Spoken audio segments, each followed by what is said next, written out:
This week, we head to the slightly damp cityscape of brand new indie smash, Submerged. We find out what's going on in Everybody's Gone To The Rapture, and Jonny Robot chats to Wargaming about their surprisingly non-military space epic, Master of Orion. This is Player Attack.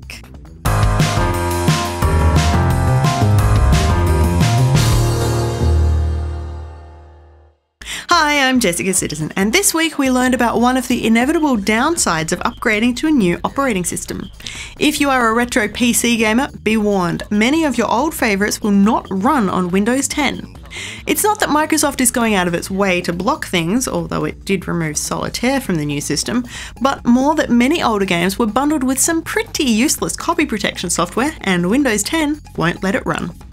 Games like The Sims, Battlefield 1942 and Grand Theft Auto 3 all use software called SecuROM, which was designed to prevent software piracy and instead succeeded in frustrating legitimate gamers to the point where EA was actually sued for including the service in one of its games.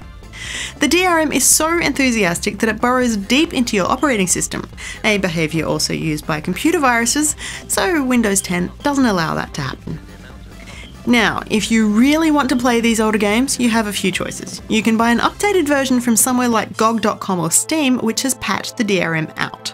You can avoid upgrading your PC to run Windows 10, or if you're really desperate and prepared to take some risks, you can snoop around for a no CD patch for the games you'd like to play, because that might be the only option you have left.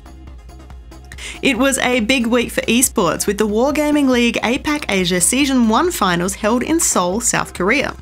The region's 4 best World of Tanks teams faced off in the nation's esports stadium, and thousands watched from around the world as Korean juggernaut Kongdu, formerly known as Arete, started out strong but were unable to defend their 3-tournament winning streak, crumbling to Chinese team EL Gaming.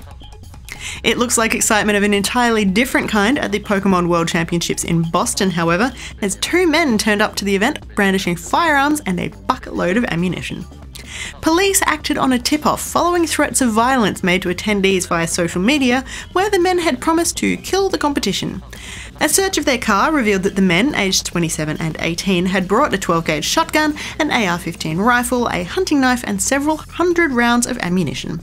Neither men had a license for the guns, and both have now been charged with unlawful possession of a firearm and ammunition, as well as additional firearm-related charges.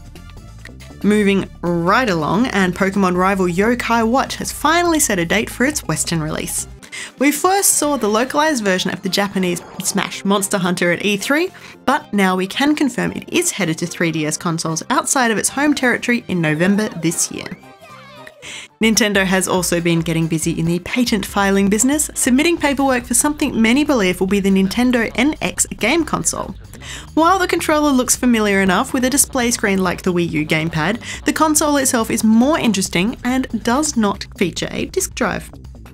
Instead, there is an internal hard drive and some network capabilities, so it could simply download and store games that you want to play. However, don't pin your hopes on this one just yet. Original documentation for the Xbox One didn't feature a disc drive either, and just look how that turned out.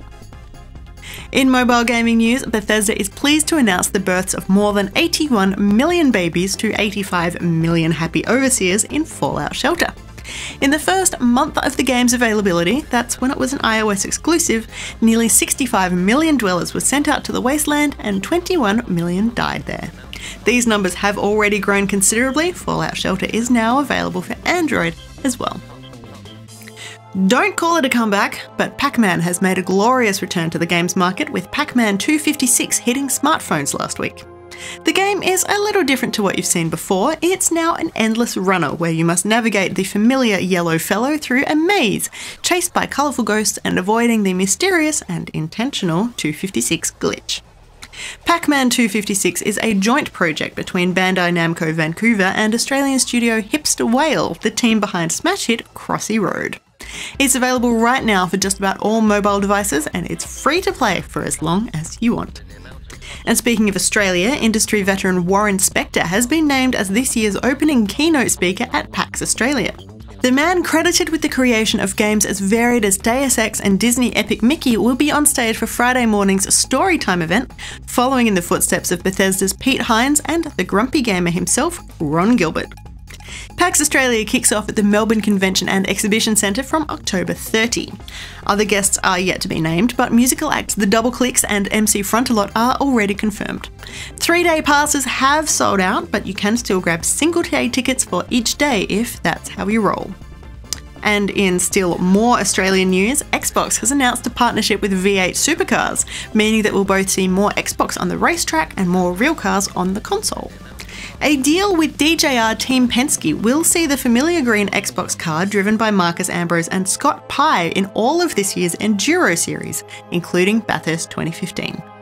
The other side of the deal means that the Mount Panorama racetrack will be included in Forza Motorsport 6, as it has been in previous years, but excitingly, you'll also be able to race 10 cars representing all 5 current V8 Supercar series manufacturers in-game. Ford, Holden, Nissan, Volvo and Erebus Mercedes cars will all be available in the game in their glorious 2015 livery. No real movie game news this week, but the latest Hitman film has hit cinemas and reports suggest that it's been hit hard with a video game tie-in curse. Hitman Agent 47 has been gaining dismal reviews all around the world, sitting at just 29 on Metacritic and a tiny 9% on Rotten Tomatoes. Still, that is better than the latest Fantastic Four, so maybe it's not a completely lost cause. For more information on any of these stories, or to keep up to date with the latest gaming news, head to playerattack.com. But for now, stick around, got plenty more still to come.